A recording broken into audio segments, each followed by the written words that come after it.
Hi! In this last video in our series about the Cauchy-Goursat theorem and some of its consequences, we're going to be talking about a version of Cauchy-Goursat that holds for multiply connected domains. Now before we get to that though, let's take a look at a problem where we might actually find the theorem useful. The problem we want to answer is how to evaluate the integral of 1 over z times z minus 1 along a contour C that includes both 0 and 1 in the interior. Now the key point is that 0 and 1 are locations where the function fails to be analytic. And we'd like to see if there's an easy way to evaluate this integral. Now we could always come up with a parameterization of the curve and feed it in and evaluate the integral that way.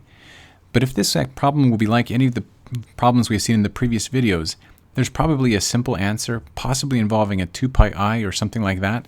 And we'd like to know how to handle it when there's more than one place like this where the function is non-analytic in the interior of our contour. Alright, well here's where we're going to use the theorem. The Cauchy-Goursat theorem for multiply connected domains is this one. We're going to suppose that we have a contour C, and then we have a bunch of smaller contours, C1, C2, C3, and so on, all the way through Cn.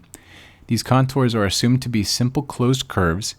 The C1 through Cn are assumed to be interior to the original contour C. And the C1, C2, and so on, they're going to have disjoint interiors. So there are no interior points common between any two of these smaller contours. Now if f is a function that is analytic on each contour, so analytic everywhere on the contour, and it's analytic everywhere between the contours, so all points that are in the interior of C but exterior to each of these CIs. If f is analytic in all those spots, then the theorem is that the integral of f along the original contour C is just going to equal the integral of f along each of these individual contours, and then we sum up these individual contour integrals.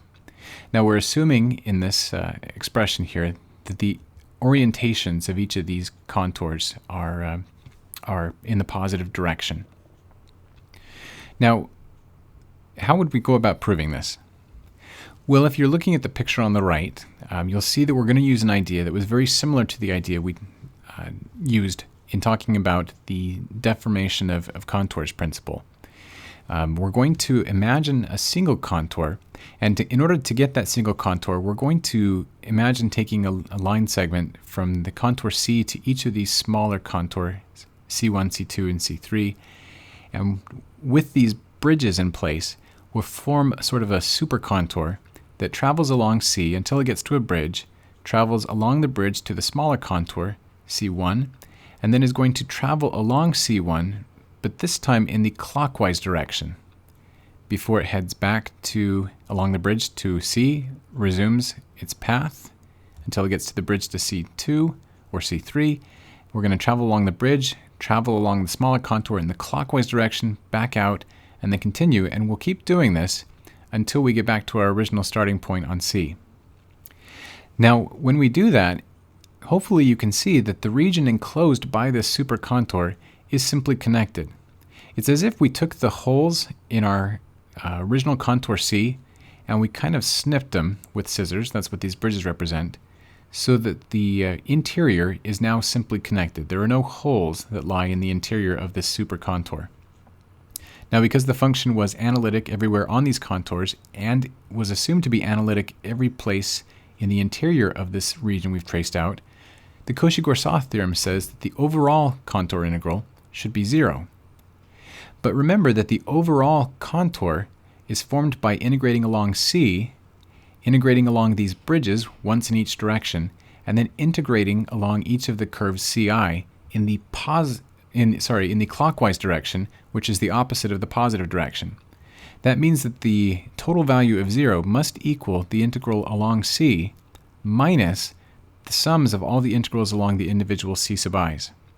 Now because of that, we arrive at our conclusion.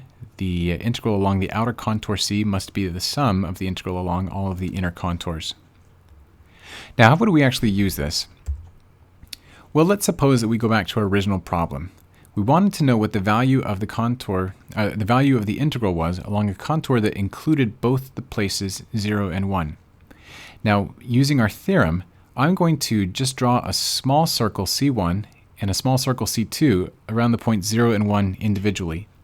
And the theorem says that because the function 1 over z times z minus 1 is analytic everywhere inside this region and on the curves themselves, then the value of the integral along the original contour will just be the sum of the value of the integral along each of these small red circles that I've drawn.